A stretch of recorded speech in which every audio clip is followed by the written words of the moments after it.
കഴിഞ്ഞ കുറേ ദിവസങ്ങളായി 2 ദിവസങ്ങളായി അമേരിക്കൻ പ്രസിഡന്റ് ഡൊണാൾഡ് ട്രംപും വൈസ് പ്രസിഡന്റും ചില അവകാശവാദങ്ങൾ ഉന്നയിക്കുന്നുണ്ട്. യുദ്ധത്തിൽ ആത്യന്തികമായ വിജയം തങ്ങൾക്കാണ് എന്നാണ് ട്രംപിന്റെ അവകാശവാദം. അതിന് കാരണം തങ്ങളുടെ ആണവ കേന്ദ്രങ്ങൾ പരിശോധിക്കാൻ അന്താരാഷ്ട്ര ആണവോർ ഏജൻസിയെ ഇറാൻ അനുവദിക്കുന്നു എന്നുള്ള പ്രധാനപ്പെട്ട കാര്യമാണ്. മറ്റൊന്ന്, ഹോർമൂസ് കടലിടുക്കുമായി ബന്ധപ്പെട്ട് നിയന്ത്രണം ഇറാൻ വിട്ടു നൽകുമെന്ന കാര്യം തീരുമാനിച്ചിട്ടുണ്ട്. ഒപ്പം കോടിക്കണക്കിന് ഡോളറാണ് ഖത്തറിൽ മരവിപ്പിച്ച ഡോളറാണ് തിരിച്ചു നൽകാമെന്ന് ഈ കരാറിലൂടെ സമ്മതിച്ചിരിക്കുന്നത്. ആ ഡോളർ പൂർണ്ണമായും അമേരിക്കൻ ഉൽപ്പന്നങ്ങൾ വാങ്ങാൻ മാത്രം ഇറാൻ ഉപയോഗിക്കും എന്നുള്ള പ്രധാനപ്പെട്ട ഒരു കരാർ എഗ്രിമെൻ്റ് കൂടി ഉണ്ട് എന്ന് ട്രംപ് പറയുകയാണ്. പക്ഷേ ഇത് പൂർണ്ണമായും നിഷേധിച്ചുകൊണ്ടാണ് ഇപ്പോൾ ഇറാന്റെ അവകാശവാദം. ഇത്തരം ഒരു കരാറുകളും ഉണ്ടായിട്ടില്ല എന്ന് ഇറാൻ പ്രതികരിക്കുന്നു. ഭാവിയിൽ ദീർഘകാലത്തേക്ക് ഉന്നതതല ആണവ പരിശോധനകൾക്ക് ഇറാൻ സമ്മതിച്ചു എന്ന വാദം തെറ്റാണ്. ട്രൂത്ത് സോഷ്യലടക്കം ട്രംപ് പുറത്തുവിട്ട കുറിപ്പ് പൂർണ്ണമായും തെറ്റാണ് എന്ന് പറയുകയാണ്. ഏതായാലും ഇത് ഇപ്പോൾ ഈ ആണവ ചർച്ചകൾ അല്ലെങ്കിൽ ഈ പശ്ചിമേഷ്യൻ ചർച്ചകളുമായി ബന്ധപ്പെട്ട് പുതിയ ഒരു കരടായി മാറിയ പശ്ചാത്തലം കൂടിയാണ്. വി വിനോദ് ഏറ്റവും പുതിയ വിവരങ്ങളുമായി ചേരുന്നു. വിനോദ്, ഈ ചർച്ച നടക്കുന്ന നിമിഷങ്ങളിലും ട്രംപിൻ്റെതായ നിരവധി പ്രകോപനപരമായ ട്രൂത്ത് സോഷ്യൽ പോസ്റ്റുകൾ വന്നിരുന്നു.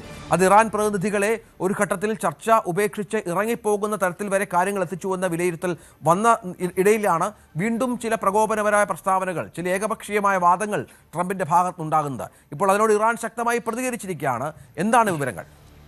രഞ്ജിത്ത്, 60 ദിവസത്തെ ചർച്ചകൾക്കുള്ള സമാധാന കരാറാണ് ഇപ്പോൾ ഉടമ്പടിയായിരിക്കുന്നത്. പക്ഷേ കാര്യങ്ങൾ അവിടെ കൊണ്ട് അവസാനിക്കുന്നില്ല. എത്രമാത്രം സമാധാനം കൈവരും എന്നതിലാണ് ഇപ്പോൾ ചോദ്യം ഉയരുന്നത്. കാരണം അമേരിക്ക പറയുന്ന ചില കാര്യങ്ങൾ, അത് ഈ കരാറുമായി ബന്ധപ്പെട്ട ചില വ്യവസ്ഥകളെക്കുറിച്ചാണ്. അതിൽ ഒന്ന്, അന്താരാഷ്ട്ര ആണവോർജ്ജ ഏജൻസി ഇറാനിലെ ആണവ കേന്ദ്രങ്ങളിൽ പരിശോധന നടത്തുമെന്നതാണ്. എന്നാൽ ഇറാൻ അതിപ്പോൾ പൂർണ്ണമായും തള്ളുകയാണ്. അങ്ങനെ ഒരു ഉറപ്പ് ചർച്ചയിൽ നൽകിയിട്ടില്ല, അങ്ങനെ ഒരു ധാരണ ചർച്ചയിൽ ഉണ്ടായിട്ടില്ല. തങ്ങളുടെ മേഖലയിൽ, അങ്ങനെ ആണവ മേഖലയിൽ അന്താരാഷ്ട്ര ആണവോർജ്ജ ഏജൻസി പ്രവേശിക്കുന്നതിന് അനുവാദം നൽകില്ല എന്ന കാര്യം ഇപ്പോൾ ഇറാൻ്റെ പ്രസിഡന്റ് പെസഷ്കിയാൻ അസന്നിഗ്ധമായി പറഞ്ഞിരിക്കുന്നു. ഏറ്റവും വലിയ പ്രശ്നം അതുതന്നെയാണ്. ഇസ്രായേൽ ഏറ്റവും കൂടുതൽ ആശങ്കപ്പെടുന്നത് ഇറാൻ ആണവ ശക്തിയായി മാറുമോ എന്നതാണ്. ഈ യുദ്ധത്തിൻ്റെ അടിസ്ഥാനം പോലും ഇങ്ങനെ ഒരു കാര്യമായിരുന്നു. ഈ ഒരു വാദത്തിലൂന്നിയാണ് അമേരിക്ക ഇസ്രായേലിൻ്റെ കൂടെ ചേർന്നതും പിന്നീട് ഇറാനിലേക്ക് ആക്രമണം നടത്തിയതും ഗൾഫ് രാജ്യങ്ങളിലേക്ക് ഇറാൻ്റെ തിരിച്ചടി ഉണ്ടായതും ഇസ്രായേൽ അടക്കമുള്ള മേഖലകളിലേക്കും ഇറാൻ്റെ ആക്രമണം ഉണ്ടായി. ഏതായിരുന്നാലും അങ്ങനെ വളരെ സംഘർഷഭരിതമായ സാഹചര്യം, ഇന്ത്യക്കാരുൾപ്പെടെ കൊല്ലപ്പെടുന്ന സാഹചര്യം, നിരവധി വ്യാവസായിക കേന്ദ്രങ്ങൾ തകരുന്ന സാഹചര്യം, അവിടെ എല്ലാം തന്നെ സാമ്പത്തികമായി ലോകക്രമം തന്നെ താളം തെറ്റുന്ന നിലയിലേക്ക് പോകുന്ന ഒരു നില. അവിടെ നിന്നാണ് ഇങ്ങനെ ഒരു ചർച്ചയിലേക്ക് വരുന്നത്. പക്ഷേ ചർച്ചയിലെ ധാരണകൾ വീണ്ടും വീണ്ടും സങ്കീർണമാകുന്ന ഒരു സാഹചര്യമാണ്. അമേരിക്കയുടെ പ്രഖ്യാപനങ്ങൾ പലതും ഏകപക്ഷീയമാണ് എന്ന നിലപാട് ഇറാൻ എടുക്കുന്നു. മാത്രമല്ല, അവർക്ക് ഏറ്റവും ഒടുവിൽ ഇറാൻ്റെ 24,000 കോടി ഡോളറിൻ്റെ ഒരു ഉപരോധം കൊണ്ടുവരുന്നുണ്ട്. ഇന്ത്യൻ മണി നോക്കുമ്പോൾ 1,15,000 കോടി രൂപ അത് ഇപ്പോൾ ഇറാന് തിരികെ നൽകാനുള്ള ഒരു ധാരണയിലേക്ക് അമേരിക്ക എത്തിയിട്ടുണ്ട്. പക്ഷേ അവിടെയും അതാണ് ഈ ട്രംപ് പറയുന്നത്, ഇത്രയും പണം ഇറാന് നൽകാനുള്ള ധാരണയുണ്ട്, അത് കരാറിലുണ്ട്, എഗ്രിമെന്റിലുണ്ട്. പക്ഷേ അത് പൂർണ്ണമായും അമേരിക്കൻ ഉൽപ്പന്നങ്ങൾ, നേരത്തെ പറഞ്ഞ കാർഷിക ഉൽപ്പന്നങ്ങൾ എന്നാണ്, ഇപ്പോൾ പറയുന്നത് അമേരിക്കയുടെ ഏതെങ്കിലും ഉൽപ്പന്നങ്ങൾ അത് വാങ്ങാനാണ് ഇറാന് ചിലവഴിക്കാനാവുക. അത്തരം ഒരു കാര്യം എഗ്രിമെന്റിലുണ്ട് എന്ന് പറയുകയാണ്. പക്ഷെ അതും പൂർണ്ണമായി നിഷേധിക്കുന്നു. അതൊക്കെ ഞങ്ങൾ തീരുമാനിച്ചോളാം, ഞങ്ങളാണ് ഞങ്ങളുടെ പണം എങ്ങനെ ചിലവഴിക്കേണ്ടത് തീരുമാനിക്കുന്നു എന്ന് ഇറാൻ പറയുമ്പോൾ ഈ തരത്തിലുള്ള എഗ്രിമെന്റിലെ കാര്യങ്ങൾ നടപ്പിലാക്കുന്നതിലും ഒരു പ്രശ്നം വരികയാണ്. തീർച്ചയായും അവിടെയാണ് ഏറ്റവും വലിയ പ്രശ്നം വരുന്നത്. ഈ സാമ്പത്തിക സഹായം നൽകുമ്പോൾ ഏതാണ്ട് 1.15 ലക്ഷം കോടി രൂപയുടെ സാമ്പത്തിക സഹായം അങ്ങനെ നൽകുമ്പോൾ ആ പണം അമേരിക്കയുടെ ഉൽപ്പന്നങ്ങൾ വാങ്ങുന്നതിന് ഉപയോഗിക്കണമെന്ന ഒരു വ്യവസ്ഥയാണ് അമേരിക്ക മുന്നോട്ട് വയ്ക്കുന്നത്. ഇത് ഒരു തരത്തിലും അംഗീകരിക്കാൻ കഴിയില്ല എന്ന് ഇറാൻ പറയുന്നു. മാത്രമല്ല, മറ്റ് വസ്തുക്കൾ ഫ്രീസ് ചെയ്തതുകൊണ്ട് മറ്റ് അവരുടെ സാമ്പത്തികമായ വസ്തുക്കളെല്ലാം തന്നെ അമേരിക്ക ഉപരോധത്തിൽ ഏർപ്പെടുത്തിയിട്ടുണ്ട്. അത് ഘട്ടം ഘട്ടമായി തിരിച്ചു നൽകുന്നതിന് വേണ്ടിയുള്ള ചർച്ചകളാണ് നടക്കുന്നത്. പക്ഷേ ഈ ആദ്യഘട്ടത്തിൽ നൽകുന്ന തുക തന്നെ അമേരിക്കയുടെ ഉൽപ്പന്നങ്ങൾ വാങ്ങണമെന്ന ആവശ്യമാണ് അമേരിക്ക മുന്നോട്ട് വയ്ക്കുന്നത്. ഈ ആണവ പ്രശ്നം, അതിന് പിന്നാലെ ഈ സാമ്പത്തിക വിഷയം, ഇതിലെല്ലാം തന്നെ തകരുന്ന നിലയിലേക്കാണ് കാര്യങ്ങൾ പോകുന്നത്. അതുകൊണ്ട് തന്നെയാണ് ഈ 60 ദിവസത്തെ അടുത്ത ഘട്ട ചർച്ച എങ്ങനെ പര്യവസാനിക്കും എന്നതിനെക്കുറിച്ചുള്ള ആശങ്കകൾ നിലനിൽക്കുന്നത്. മാത്രമല്ല, ഈ മധ്യസ്ഥ രാഷ്ട്രങ്ങളുടെ ഇടപെടൽ, അതുകൊണ്ട് മാത്രമാണ് ഏറ്റവും ഒടുവിൽ സ്വിറ്റ്സർലാൻഡിൽ നടന്ന ചർച്ച പോലും പൂർത്തിയാക്കാൻ കഴിഞ്ഞത്. പറഞ്ഞത് ട്രൂത്ത് സോഷ്യലിലൂടെ ട്രംപ് തുടർച്ചയായി ഈ തീരുമാനങ്ങൾ പ്രഖ്യാപിച്ചത് വഴി ഇറാൻ്റെ പ്രതിനിധികൾ പ്രകോപിതരാവുകയും അവർ ആ ചർച്ച ബഹിഷ്കരിച്ച് പുറത്തേക്ക് പോകാൻ തയ്യാറാവുകയും ചെയ്തു. അങ്ങനെ ഒരു ഘട്ടത്തിലാണ് ഈ മധ്യസ്ഥ രാഷ്ട്രങ്ങൾ ഇടപെട്ട് ഇവരെ തണുപ്പിച്ച് വീണ്ടും ഈ ചർച്ചയുടെ ഭാഗമാക്കി മാറ്റുന്നത്. അങ്ങനെ സമാധാന ചർച്ച ഒരു വശത്ത് നടക്കുമ്പോൾ ഈ കരാർ പ്രാബല്യത്തിൽ വന്നു എന്ന് പറയുമ്പോഴും ഇത്തരം കാര്യങ്ങളിൽ വലിയ ആശയക്കുഴപ്പം നിലനിൽക്കുന്നുണ്ട്. ഇപ്പോൾ ഇറാനുള്ള ഏക ആശ്വാസം അവരുടെ എണ്ണ വിൽപ്പന നടത്താനുള്ളൊരു സാഹചര്യമുണ്ട്. അമേരിക്ക ഏർപ്പെടുത്തിയിരുന്ന നാവിക ഉപരോധം പൂർണ്ണമായി മാറ്റിയിട്ടുണ്ട്. അവർക്ക് വലിയ തോതിൽ ഇപ്പോൾ തന്നെ ഈ യുദ്ധം നടക്കുന്ന സമയത്ത് തന്നെ എണ്ണ ഉൽപ്പാദനം നിർത്താൻ ഇറാന് കഴിയുമായിരുന്നില്ല. കാരണം അതൊരു സാങ്കേതിക വിദ്യയാണ്, തുടർ പ്രക്രിയയാണ്. അതുകൊണ്ട് തന്നെ 68 ലക്ഷം ബാരൽ എണ്ണയാണ് അവിടെ കെട്ടിക്കിടക്കുന്നത്. അതിൽ 80% എവിടേക്ക് കൊണ്ടുപോകണം എന്ന് പോലും അറിയാത്ത സാഹചര്യമാണ്. കാരണം ഉപരോധം മൂലം തുടർച്ചയായി അവരുടെ വ്യാപാര പങ്കാളിയായിരുന്ന ചൈനയിലേക്കാണ് വലിയ തോതിൽ എണ്ണ പോകുന്നത്. ദക്ഷിണ കൊറിയയിലേക്ക് ഉണ്ടായിരുന്നു, ഇന്ത്യയിലേക്ക് എണ്ണ കയറ്റുമതി ചെയ്തിരുന്നു. പക്ഷേ അമേരിക്കയുടെ ഉപരോധം വന്നതോടുകൂടി പല രാജ്യങ്ങളിലേക്കും എണ്ണ കയറ്റുമതി ചെയ്യാൻ കഴിയാത്ത സാഹചര്യമുണ്ടായി. ഇപ്പോൾ കൂട്ടത്തോടെ ഈ കപ്പലുകൾ പുറപ്പെടുന്ന ഒരു സാഹചര്യമുണ്ട്, അല്ലെങ്കിൽ അവിടെ പുറപ്പെടാൻ തയ്യാറായി നിൽക്കുന്ന സാഹചര്യമുണ്ട്.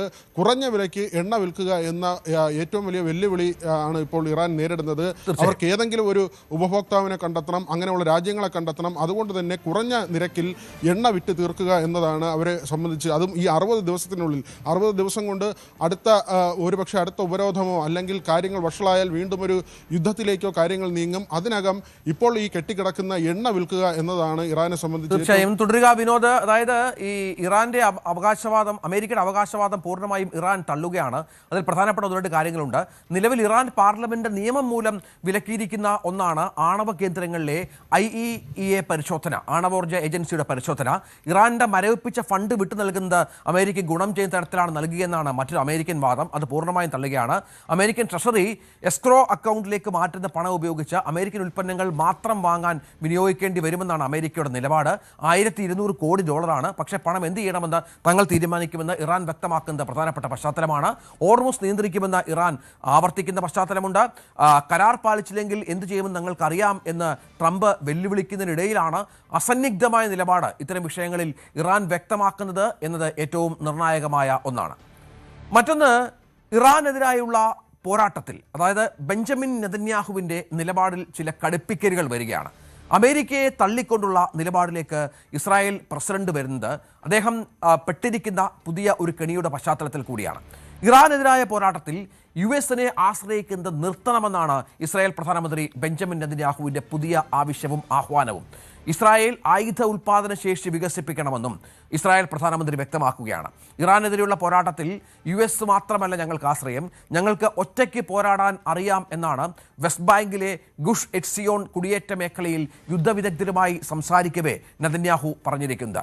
അമേരിക്കൻ സുഹൃത്തുക്കളിൽ നിന്ന് ലഭിച്ച പിന്തുണയ്ക്ക് നന്ദി പറയുന്നതിനൊപ്പമാണ് നമുക്ക് നമ്മുടേതായ സ്വതന്ത്രമായ ആയുധോൽപാദന സംവിധാനം ആവശ്യമാണ് എന്നും സ്വന്തം ആയുധങ്ങൾ നിർമ്മിക്കണം എന്നും ഇറാനെയും അവരുടെ ആശ്രിത സംഘങ്ങളെയും നമ്മൾ നേരിട്ടുകൊണ്ടിരിക്കുകയാണ്. അതായത് യുദ്ധം നിർത്തിയിട്ടില്ല, ഇപ്പോഴും പോരാട്ടം തുടരുകയാണ് എന്ന് നെതന്യാഹു അസന്നിഗ്ധമായി വ്യക്തമാക്കുന്നത് ഈ സമാധാന ശ്രമങ്ങൾക്ക് മറ്റൊരു കരടായി മാറുന്ന പശ്ചാത്തലം കൂടിയുണ്ട്. കൂടുതൽ കരുത്താർജിക്കണം, കൂടുതൽ സാങ്കേതികവിദ്യ ഉൾക്കൊള്ളണമെന്ന് കമാൻഡർമാരോട് ആഹ്വാനം ചെയ്യുകയാണ്. വിനോദ്, ഇതൊരു പുതിയ ഏടാണല്ലോ. കഴിഞ്ഞ കുറേ നാളുകളായി ബെഞ്ചമിൻ നെതന്യാഹു ഈ യുദ്ധം നിർത്തിവെക്കുന്നതിനും സമാധാന കരാറിനും എതിരാണ്.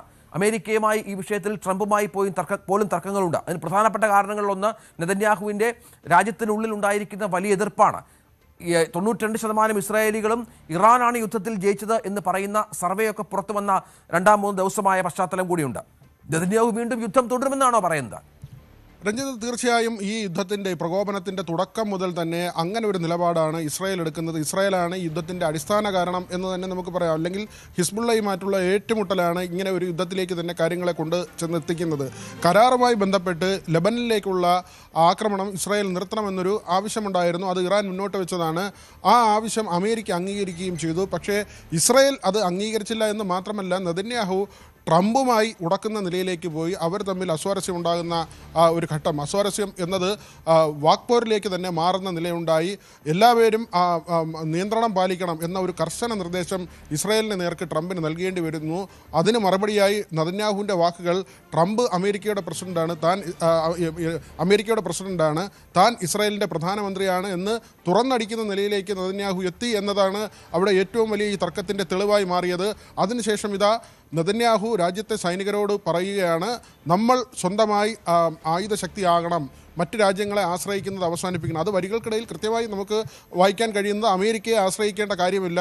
ഇനിയുള്ള നാളുകളിൽ അടുത്തുള്ള 3, 4, 5 വർഷം കഴിയുമ്പോൾ ഇസ്രായേൽ എവിടെ നിൽക്കണം എന്ന് തീരുമാനിക്കേണ്ടത് നമ്മളാണ് എന്ന് പറയുമ്പോൾ അമേരിക്കയുടെ താല്പര്യത്തിന് വഴിമാറിപ്പോകുന്നു. ഇസ്രായേലിൻ്റെ സുരക്ഷിതത്വം അവർ കണക്കാക്കുന്നില്ല എന്നൊരു പരാതിയോ അല്ലെങ്കിൽ അങ്ങനെ ഒരു വിലയിരുത്തലോ നെതന്യാഹുവിൻ്റെ ഭാഗത്തു നിന്നുണ്ടാവുകയും രാജ്യത്തെ ജനങ്ങളോട് അക്കാര്യം പറയുകയും ചെയ്യുന്നു. ഏറ്റവും ഒടുവിൽ തന്നെ $7 ബില്യൺ ആയുധമാണ് അമേരിക്ക ഇസ്രായേലിന് നൽകുന്നത്. അത് നമുക്കറിയാം, അമേരിക്കയുടെ ബജറ്റിൽ നിന്ന് എക്കാലവും ഇസ്രായേലിന് ഇങ്ങനെ ആയുധം നൽകാറുണ്ട്. അത് പണമായി വകയിരുത്തുകയും പണമായി കൈമാറില്ല, മറിച്ച് അമേരിക്ക ആയുധമായിട്ടാണ് ഇസ്രായേലിന് എല്ലാ കാലവും സഹായം ചെയ്യുന്നത്. ഈ യുദ്ധം നടക്കുമ്പോൾ പോലും $7 ബില്യൺ ആയുധം ഇസ്രായേലിന് അമേരിക്ക നൽകിയിരുന്നു. പക്ഷേ ഇതിൻ്റെ പേരിൽ അമേരിക്കയിലെ ഭരണാധികാരികൾ അവിടുത്തെ ജനങ്ങളുടെ പഴി കേൾക്കേണ്ടി വരുന്നുണ്ട്. കാരണം എന്തിന് ഇസ്രായേലിനെ ഇങ്ങനെ അമേരിക്കയുടെ പണം എടുത്ത് സഹായിക്കണമെന്ന ചോദ്യം വലിയൊരു വിഭാഗം ജനത അവിടെ ചോദിക്കുന്ന നിലയുണ്ട്. മാത്രമല്ല US കോൺഗ്രസിൻ്റെ അംഗീകാരമില്ലാതെ ഇനി ഒരു യുദ്ധത്തിലേക്ക് പോവുക സാധ്യമല്ല. പക്ഷേ സെനറ്റിൻ്റെയൊക്കെ തന്നെ അംഗീകാരം നേടിക്കൊണ്ട് ട്രംപ് ഒരു പരിധിവരെ മുന്നോട്ട് പോകുന്നുണ്ട്, പ്രമേയം പാസ്സാക്കുന്നുണ്ട്. പക്ഷേ അമേരിക്കൻ സർക്കാരിൻ്റെ ഹിതപരിശോധന വരികയാണ്. അവിടെ ജനങ്ങൾ ഒരുപക്ഷെ തിരിഞ്ഞാൽ റിപ്പബ്ലിക്കൻ പാർട്ടിയിലും ഇങ്ങനെയുള്ള എതിർപ്പുകളുണ്ട്, മറ്റ് പാർട്ടികൾ എല്ലാം തന്നെ ഈ യുദ്ധത്തിനെ ചോദ്യം ചെയ്യുന്ന നിലയുണ്ട്. അങ്ങനെ വരുന്നൊരു ഘട്ടത്തിൽ ട്രംപിന് അത് കൂടുതൽ പരുങ്ങലാകും. സ്വാഭാവികമായും അദ്ദേഹത്തിൻ്റെ രാഷ്ട്രീയ ഭാവി കൂടി നോക്കേണ്ടതുണ്ട്. JD വാൻസൊക്കെ ഈ യുദ്ധം തീർക്കുന്നതിന് വേണ്ടിയുള്ള കൊണ്ടുപിടിച്ച ശ്രമങ്ങളാണ് നടത്തിയതെന്ന് നമുക്ക് അറിയാവുന്നതാണ്. കാരണം ട്രംപ് ഇടയുമ്പോൾ അല്ലെങ്കിൽ ഇറാനിലെ നേതാക്കൾ ഇടയുമ്പോൾ നെതന്യാഹു പ്രകോപിതനായി പെരുമാറുമ്പോഴൊക്കെ തന്നെ ഈ അമേരിക്കയുടെ താല്പര്യം, അവരുടെ പാർട്ടിയുടെ താല്പര്യം ഒക്കെ തന്നെ സംരക്ഷിച്ചുകൊണ്ട് JD വാൻസിൻ്റെ ഒക്കെ തന്നെ ഇടപെടൽ ഉണ്ടാകുന്നത് അത് വളരെ അതുപോലെ തന്നെ മാർക്കോ റൂബിയോ, അദ്ദേഹം സ്റ്റേറ്റ് സെക്രട്ടറിയാണ്, അദ്ദേഹമൊക്കെ ഈ യുദ്ധം അവസാനിപ്പിക്കുന്നതിന് വേണ്ടിയുള്ള നീക്കങ്ങൾ പലകുറി നടത്തിയതും അതാണ് ഈ ചർച്ചയിലൂടെ ഒരു പരിധിവരെ വിജയം കണ്ടിരിക്കുന്നത്. പക്ഷേ നെതന്യാഹു ആ ചർച്ചയെ ഒന്നും തന്നെ മുഖവിലേക്ക് എടുക്കുന്നില്ല, അത് അംഗീകരിക്കുന്നില്ല. ഈ കരാറിനെ പോലും നെതന്യാഹു അംഗീകരിക്കുന്നില്ല എന്നതിൻ്റെ ഏറ്റവും വലിയ തെളിവാണ് അദ്ദേഹം. ശരി, വിനോദാണ് വിവരങ്ങൾ പങ്കുവച്ചത്.